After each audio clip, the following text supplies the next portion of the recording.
बिस्मिल्लाहिर्रहमानिर्रहीम। नाज़रीन कराम अस्सलामु अलैकुम। अल्लाह करे आप सब खैरियत से हों। नाज़रीन, इस हफ़्ते कई वाक़यात हुए हैं जिनकी अपनी अहमियत है। आज ही वज़ीर-ए-आज़म ने गिलगित बल्तिस्तान को सूबा बनाने का ऐलान कर दिया है। अमली तौर पर तो ये इलाका पहले ही पाकिस्तान का एक यूनिट है, लेकिन इसे आइनी तौर पर पाकिस्तान का हिस्सा बनाकर एक सूबे का दर्जा देकर उस मामले को मुकम्मल कर दिया गया है, जिसका आगाज़ वाशिंगटन में पिछले साल हुआ था और जिसमें कश्मीर पर एक वसी तर मुफाहमत हुई थी, जिसके तहत मकबूजा कश्मीर को भारत ने ज़म कर लिया और अब गिलगित बल्तिस्तान को पाकिस्तान का एक आइनी यूनिट बनाकर पाकिस्तान ने गोया कश्मीर के मसले की जो मौजूदा हैसियत है और जो भारत की फेवर में है उसे तस्लीम कर लिया है। यूँ अगर हम ये कहें कि ये मसला कश्मीर हल हो गया है या इसका अमल ख़त्म हो गया, मुकम्मल हो गया मामला, जो भी इसका चल रहा था मुशर्रफ के दौर से, वो अब पाया तकमील तक पहुंच चुका है, तो ये गलत नहीं होगा। अगरचे इस पर पाकिस्तान के बहुत से हलके जो कश्मीर बनेगा पाकिस्तान के नारे पर यकीन रखते थे वो मायूस होंगे और कश्मीरी अवाम भी मायूस होंगे, लेकिन अमलन ये है कि हकीकत अब सामने आ चुकी है कि कश्मीर का मसला तकरीबन ख़त्म हो चुका है। चलिए, इसमें भी एक अच्छा पहलू निकल सकता है। अगर दोनों मुल्क ये 70 साल के पुराने जंजाल से निकल आए हैं तो अब इन्हें चाहिए कि वो फ़ौजी क़रारदाद कम करें और अपनी आवाम की तरक्की और बहबूद के लिए इन वसाइल का इस्तेमाल करें। ये एक मेरी राय है, ज़रूरी नहीं है कि ये बिल्कुल सही हो कि मसला कश्मीर को अब ठप कर देना चाहिए, लेकिन हकीकत जो है वो यही है कि ठप हो चुका है तो अब आगे बढ़ना चाहिए। दूसरा मसला वही अयाज सादक का काफ़ी गर्म है। साबिक़ स्पीकर कौमी असम्बली ने ईवान में जो बयान दिया था कि अभिनंदन की रिहाई के मौके पर वज़ीर ख़ारजा के पाँव काँप रहे थे, वो मसला अभी तक गर्म है और हुकूमत के वज़ीर ख़ुद वज़ीर-ए-आज़म मसलसल ये बयानात दे रहे हैं कि अयाज सादक ने गद्दारी की और अयाज सादक के ख़िलाफ़ पोस्टर भी लगाए, बैनर भी लगाया। जहाँ एक दिलचस्प मामला ये है कि ये बैनर लगाकर ख़ुद हुकूमती हल्कों ने यह तअस्सुर दिया कि जैसे ये बैनर कुछ पुरस्कार क़ुव्वतों ने लगाए हैं, लेकिन वो मामला अगले दिन आज ही खुल गया है कि ये एक सूबाई वज़ीर का कारनामा है, ख़ुद PTI का कारनामा है, किसी इदारे का उसमें अमल दखल नहीं है।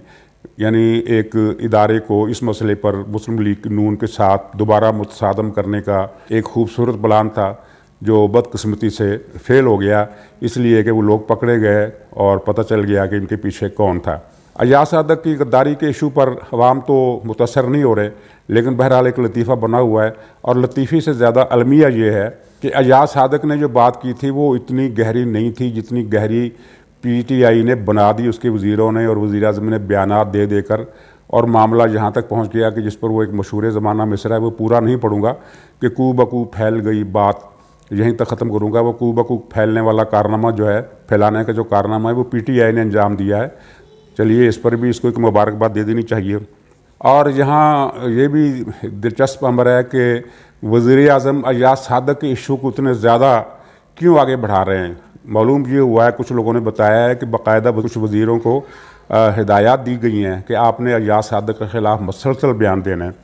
उसकी वजह बज़ाहिर तो यही समझ में आती है कि अयाज सादक वो है जिन्होंने इमरान ख़ान को 2 मरतबा कौमी असम्बली के इलेक्शन में शिकस्त दी है। वो ये शिकस्त का सदमा भूलने के लिए तैयार नहीं है, लेकिन अगर यही बात है तो फिर एक शिकस्त तो साद रफ़ीक ने भी दी थी, लेकिन वो शायद इसलिए मैटर नहीं करती कि वो स्टे आर्डर के पर्दे में वो शिकस्त छुप गई और वो दोबारा गिनती की नौबत वज़ीर-ए-आज़म ने नहीं आने दी।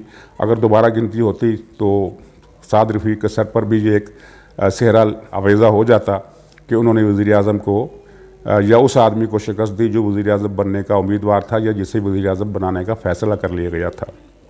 तीसरी डेवलपमेंट ये हुई है कि सुप्रीम कोर्ट बार के इलेक्शन में लतीफ़ आफरीदी सदर मुंतखब हो गए हैं, जो कि आइन की हामी क़ुव्वतों की एक बड़ी फतह है।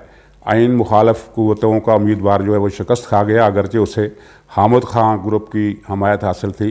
हामिद ख़ान की शोहरत यही है कि वो आइन पसंद है, लेकिन ये एक हालात की सितम ज़रीफ़ी है कि वो उन्होंने एक ऐसे उम्मीदवार को खड़ा किया जिसे आइन मुखालफ क़ुव्वतों की हमायत थी, और आइन मुखालफ क़ुव्वतों को बड़ी हद तक ये यकीन था कि वो इस वकला के इस बहुत बड़े इदारे की सदारत अपने नाम कर लेंगे, लेकिन ये ना हो सका। लतीफ़ आफरीदी तजर्बाकार वकील हैं और उनकी उम्र पूरी उम्र आमरीत के ख़िलाफ़ जंग करते हुए गुजरी है। और उनकी ख़ास बात एक ये है कि वो हर मार्शल्ला में, यानी पाकिस्तान में 4 मार्शल लगे और चारों मरतबा वो जेल में गए। ये ऐसा क्रेडिट है जो बहुत कम लोगों के हिस्से में आया।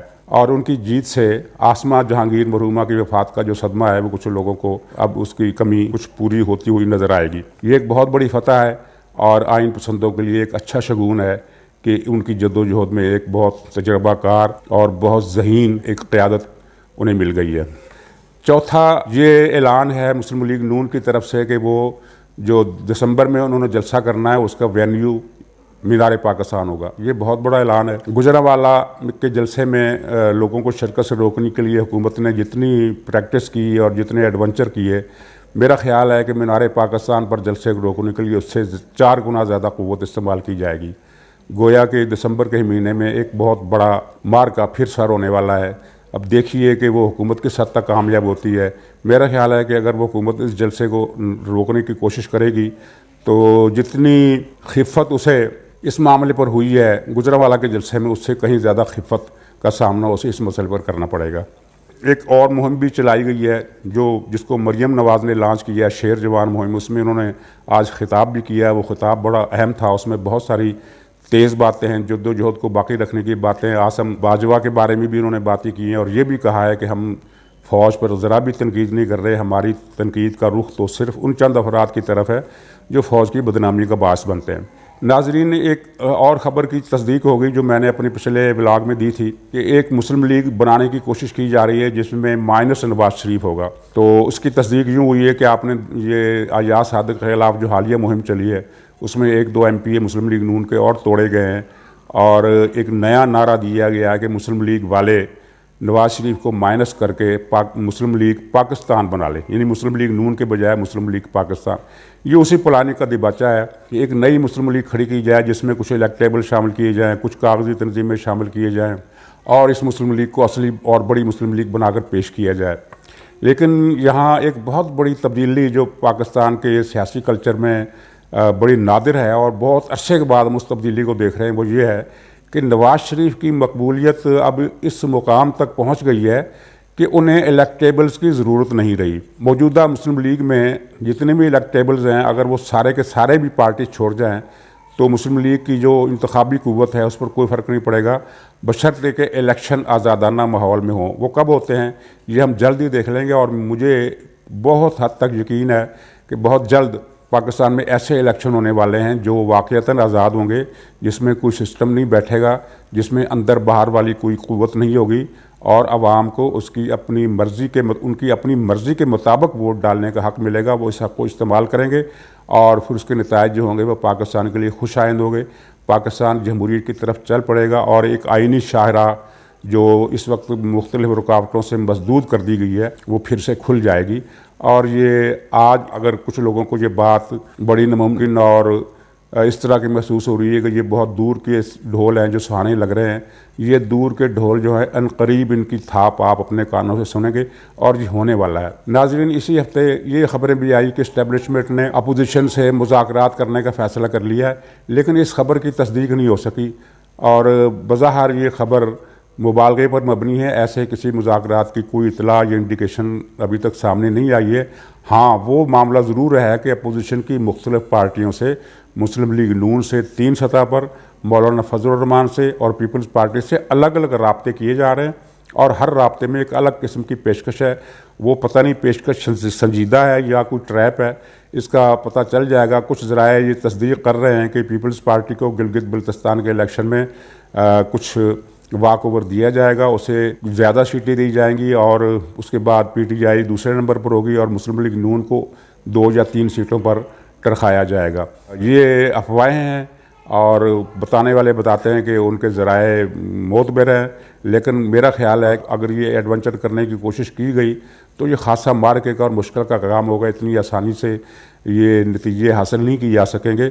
ज़ोर ज़बरदस्ती वाली बात अलग है, जिस तरह आज वज़ीर-ए-आज़म ने जलसा किया वहाँ, जबकि इलेक्शन कमीशन के उसूलों के मुताबिक वज़ीर-ए-आज़म वहाँ इंतखाबी जलसा नहीं कर सकते। कल एक वज़ीर ने भी जलसा किया और ऐलान किया कि जिस हलके में जितनी लीड से PTI को उम्मीदवार जीतेगा उसको उतने करोड़ रुपए मैं दिलवाऊंगा।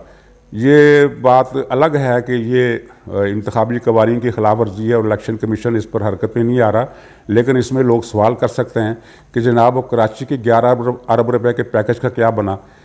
ज़ाहिर है ये एक वादा है और जिस पर कभी अमल नहीं होना, क्योंकि जितने भी पैकेज आज तक इस हुकूमत ने ऐलान किए हैं उनमें से किसी एक पर भी अमल नहीं हुआ।